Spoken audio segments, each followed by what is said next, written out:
Hello everyone, this is Hillary with Dominion Tea, and today we're going to talk about the history of tea in Nepal.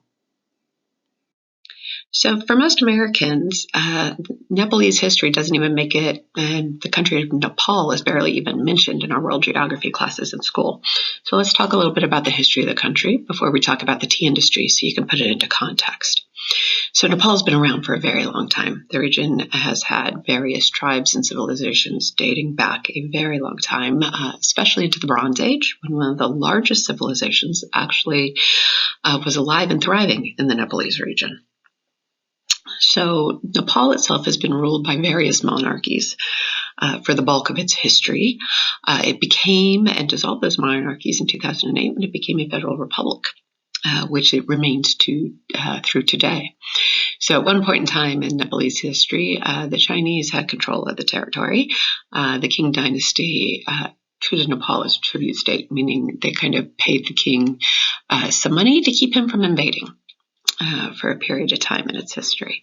But Nepal is actually home to over 150 different ethnicities that speak over 120 different dialects.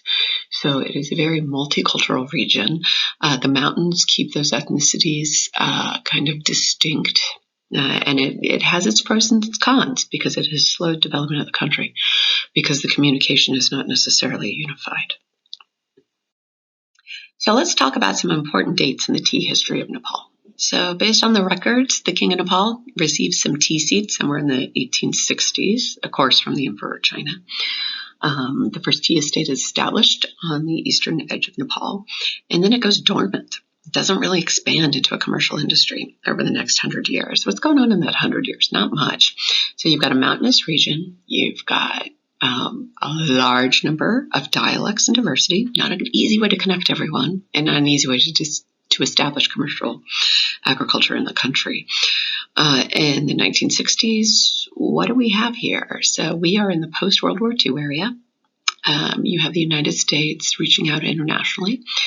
And USAID appears in Nepal. So what's USAID doing? So this is the Division of International Development underneath the U.S. Department of Agriculture.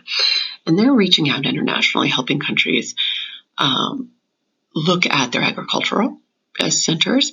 Not a shocker that it appears in Nepal at this time. Darjeeling is expanding. China has taken the Tibetan region, and they're communists, or a little worried about the expansion of communism. So we're spending some money in Nepal. And what do we learn? Well, we help them figure out that they can absolutely establish a commercial tea crop, especially given the success Darjeeling's having right next door. So we help them with some studies, give them a little bit of groundwork, and they establish a second estate. And off they go into growing tea. Now, the tea gets shipped across the border to Darjeeling to be manufactured at this point in time. But about 10 years later, the country stands up its first factory so it can produce its own. And off goes the world of commercial tea growing in Nepal in the 1970s. And it moves along, growing quietly and nicely into the 1990s, where the king looks back at the industry and goes, okay, we need to keep exporting. I've got to export more, and we need to keep expanding. And so back come European countries, back comes USAID, more studies are done, more assistance is given to the country to keep expanding the industry. At this point in time, Nepal takes a serious look, interestingly enough, at organic farming practices and pesticides. And in 2005, actually bans the use of most pesticides and goes almost strictly to organic farming across the country. And this has interesting ramifications, which we'll talk about here in a little bit. And then lo and behold, it's still growing. Now, it's still a small industry, but they managed to produce 25,000 metric tons of tea in 2018. So let's talk about that industry, right? It's tiny in comparison to the rest of the world, but it's still growing. And this is a fun part to grow with. Because of that topography, they've got some huge potential. We'll talk about that in a moment. So the industry itself right now is projected to employ about 100,000 people this year. Majority of the tea that is orthodox in nature, so this is loose, not meant for tea bag. It's actually exported out again to India, Pakistan. Australia is actually one of the biggest importers of Nepalese tea, followed by your EU countries such as Germany and Austria. And the growing season is very similar to Darjeeling. Not a surprise, they're right next door. So your fields are up at 3,000 to 5,000 feet above sea level. This is really high. You're in the foothills of the Himalayan Mountains.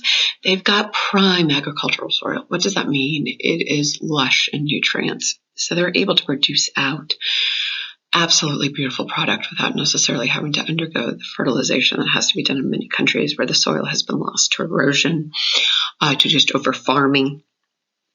And not necessarily sustainable farming practices. So the Nepalese have taken advantage not only of USAID, but several of the agricultural arms out of the countries of the European Union who have helped the country kind of preserve and put into place sustainable farming practices. Now, keep in mind, most of the country is still under subsistence farming, meaning that they farm to eat.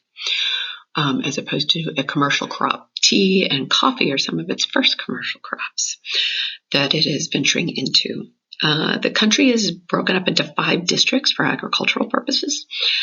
Most of the orthodox tea is grown in the far eastern side of the country, near Iliam. And as I mentioned, the organic farming practices are in place. They've been pretty well adhered to now for almost 2 decades.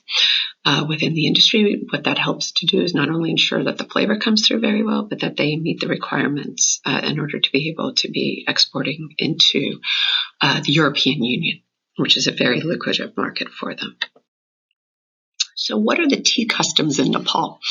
If you haven't come across it, the best one that is very uniquely Nepalese, you'll also find it in Tibet though, is yak butter tea. So what is yak butter tea? It is literally pu'er, or black tea, that they have put about a tablespoon of yak butter in.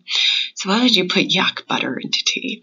It hydrates your lips and it protects it. So keep in mind, all of those mountains in Nepal, dry air, and it's cold. And that yak butter gives you a great deal of fat. In fact, yak butter is the highest fat content butter on the planet. And so it is a very uniquely tea custom to Nepal. If you can get your hands on yak butter here in the United States, we do have a buffalo farm in Pennsylvania, so it is possible. It's a fun experiment to try, and it's totally a different beverage than you'd ever be used to. Outside of that, a lot of the tea customs spill over from India to Nepal. So we're talking about the British grading system. We're talking about Darjeeling-style production. We're also talking about growing seasons that are very much in line with Darjeeling. So their first flush or first harvest is in April. Their second is in June. They too undergo a monsoon season in the middle of the summer. They'll do a post-monsoon harvest in August and a final harvest usually in October. Climate change is shifting dates quite a bit in the region and interrupting the traditional flow. And so what is the future of tea in Nepal? Well, they're working towards branding the industry, which you see here on screen, to help increase its exports out. They are absolutely targeting the U.S. market. We are one of the smallest importers of Nepalese tea, which is a shame because they produce some gorgeous tea.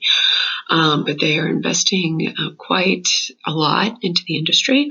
And assuming the country can stay stable through all the economic up and downturns right now, post-COVID, we hope the industry can continue to thrive and grow.